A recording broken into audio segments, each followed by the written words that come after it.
Hi everyone, welcome back to my YouTube channel. నేను మీ హైదరాబాద్ బస్తీపూర్ అండి friends. Late చేయకుండా video start చేసేద్దాం ఫ్రెండ్స్. ఈరోజు మేము అది సికింద్రాబాద్లో ఉన్న ఉజ్జయిని మహంకాళి టెంపుల్కి వెళ్ళినాం ఫ్రెండ్స్.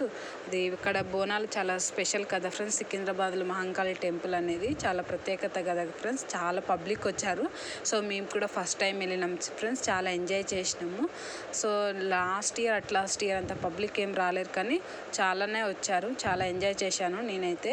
అక్కడ ఏనుగును కూడా ఊరేగింపు చేస్తారంట ఫ్రెండ్స్. అది చాలా ఆనవాయితీగా వస్తుందంట ఒక 200 years నుంచి. చాలా హ్యాపీ. నేనైతే ఫస్ట్ టైం ఎక్స్పీరియన్స్ అయినాను. ఇది జాతర వచ్చేసి చాలా రకాలుగా డిఫరెంట్ పోతురాజులు ఫ్రెండ్స్ ఎంత బాగున్నారు చూడండి. చాలా రష్ ఉంది.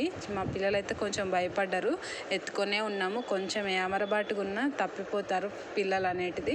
సో మీరు ఎవరైనా వెళ్ళి ఉంటే చాలా జాగ్రత్తగా కేర్ఫుల్గా ఉండండి. పిల్లల్ని అసలు వదలకండి, ఎత్తుకొనే ఉండండి. వాటర్ కూడా క్యారీ చేయండి. వాళ్ళకి చాలా ఇబ్బంది అవుతుంది. వాటర్ తాగించండి అప్పుడప్పుడు మధ్యలో. కొంచెం వాళ్ళు ఇబ్బంది పెట్టకుండా మనల్ని కూడా హ్యాపీగా ఎంజాయ్ చేయనిస్తారు. సో అక్కడ ఏనుగుడు కూడా ఊరేగింపిస్తున్నారు ఫ్రెండ్స్. అక్కడ ఒక స్పెషల్ ఏంటంటే ఆ ఏనుగు పైన ఉన్న పర్సన్ వచ్చేసి మా హస్బెండ్ వాళ్ళ ఎండి ఫ్రెండ్స్. ఆయన చాలా గ్రేట్ కదా ఫ్రెండ్స్. అంత అదృష్టం ఉంటే అట్లా ఏనుగు పైన ఊరేగింపు ఉంటుంది. చాలా గ్రేట్ వచ్చేసి నాకైతే చాలా హ్యాపీ అనిపించింది. సో మీరు కూడా వెళ్ళండి, చాలా ఎంజాయ్ చేస్తారు. సో మీకు వీడియో నచ్చితే లైక్ చేసి సబ్స్క్రైబ్ చేసుకోండి. సో ఎండ్ వరకు వీడియో చూడండి, ఓకేనా. మీకు ఈ టెంపుల్ యొక్క హిస్టరీ చెప్తాను, వినండి. ఎవరికన్నా తెలియకపోతే తెలుసుకోండి, చాలా బాగుంటుంది. తెలుసుకుంటే కూడా మనకు చాలా ఉపయోగపడుతుంది. సో తెలిసి ఉండాలన్నట్టు నేను మీకు షేర్ చేస్తున్నాను ఫ్రెండ్స్. ఇది 1800 సంవత్సరంలో ప్రారంభం చేశారంట ఫ్రెండ్స్. ఇది అక్కడ హైదరాబాద్లో తీవ్రమైన ప్లేగు, బహుశాకలర వ్యాధులు అనేటివి ముంచెత్తినాయి అంట.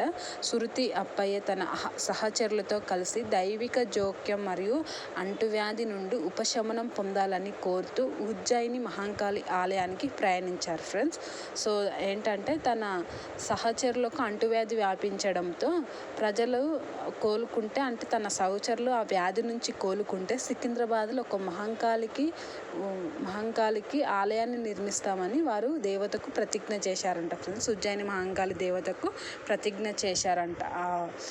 తన సహచరులకు ఆ వ్యాధి అనేది ఉపశమనం కలిగితే, సమాధానం దొరికితే ఉజ్జయిని మహంకాళి దేవతకి ఇది ఆలయాన్ని నిర్మిస్తామని అక్కడ ప్రతిజ్ఞ చేయడం జరిగింది ఫ్రెండ్స్. సూరితి అప్పయ్య గారు అనేటిది. సో అంటువ్యాధి తగ్గిన తర్వాత అప్పయ్య మరియు అతని సహచరులు సికింద్రాబాద్లో ఉజ్జయిని మహంకాళి ఆలయాన్ని నిర్మించడం ద్వారా తమ వాగ్దానాన్ని నెరవేర్చుకున్నారు. సో సమాధానం దొరికినందువల్ల, ఉపశమనం అయినందువల్ల అది వారు ప్రతిజ్ఞ చేసిన విధంగా ఆలయాన్ని కూడా నిర్మించడం జరిగిందంట ఫ్రెండ్స్. ఇది ఫ్రెండ్స్ దీని హిస్టరీ వచ్చేసి ఇంతే. సూరితి అప్పయ్య దీన్ని నిర్మించారు. ఈ ఆలయాన్ని వచ్చేసి ఫస్ట్ ఒక చెక్కతోటి చేశారంట విగ్రహాన్ని. చెక్కతోటి చేసిన తర్వాత విగ్రహాన్ని మళ్ళీ వేరేగా ఉంటాయి కదా, ఆ విధంగా నిర్మించారంట. విగ్రహంతో ఫస్ట్ అయితే చెక్కతోటి నిర్మించారంట దేవతను, తర్వాత విగ్రహం చేశారంట. చాలా గ్రేట్ కదా ఫ్రెండ్స్. ఇక్కడే మళ్ళీ వారి ఆలయంలో మహంకాళి దేవి చెక్కు విగ్రహాన్ని ప్రతిష్ఠించారు. చెక్కు విగ్రహాన్ని ప్రతిష్ఠించిన తర్వాత విగ్రహాన్ని ప్రతిష్ఠించారంట, వేరే విగ్రహాన్ని. మళ్ళీ మాణిక్యాలమ్మ విగ్రహం ఆలయాన్ని నిర్మిస్తున్నప్పుడు వారు మాణిక్యాలమ్మ విగ్రహాన్ని కూడా కనుగొన్నారంట. అంటే మీకు అర్థమైందా ఫ్రెండ్స్? ఆలయాన్ని నిర్మిస్తున్నప్పుడు వారు మాణిక్యాలమ్మ విగ్రహాన్ని కూడా కనుగొన్నారంట. అది ఫ్రెండ్స్ దీని హిస్టరీ వచ్చేసి. సో మీకు అర్థమైందే అనుకుంటున్నాను. సో మీకు ఇది వీడియో ఎలా ఉందో కూడా కామెంట్ చేయండి ఫ్రెండ్స్. ఎలా నచ్చిందా లేదా అనేది. ఇంకా ఏదైనా కంటెంట్ మీద చేయాలనేది కూడా కామెంట్ రూపంలో చెప్పండి. మేమైతే చాలా హడావిడిగా వెళ్ళినాం ఫ్రెండ్స్. అసలు మా ఆయన ఒకటే ఆత్ర పెట్టేసిండు, లేట్ అవుతుంది క్లోజ్ అయిపోతుంది మళ్ళీ అని అసలు ఒకటే ఆత్ర పెట్టిండు. అక్కడ తీరా చూస్తే ఇంకప్పుడే ఎంట్రీ స్టార్ట్ అవుతుంది, ఊరేగింపు అనేటిది. సో మీరు కూడా కొంచెం నిదానంగా సో వెళ్ళండి. అక్కడ ఏం అవ్వదు క్లోజింగ్ అనేది.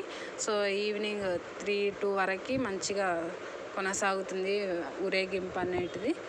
ఎంజాయ్ చేయండి. అక్కడ మంచి ఐటమ్స్ కూడా పెట్టారు, టాయ్స్, పిల్లలు ఆడుకునేటివి అవన్నీ. కొనుక్కోండి, మంచిగా ఎంజాయ్ చేయండి జాతరను. సో మీరు ఎలా ఎక్స్పీరియన్స్ అనేది కూడా కామెంట్ చేయండి, వెళ్ళారా లేదా అనేది కూడా. మా పిల్లలు అయితే అసలు జిడ్డు చేయలేరు, మంచిగా ఆడుకున్నారు, ఎత్తుకొనే ఉన్నాం మేమైతే, అసలు ఎక్కడ వదలలేదు.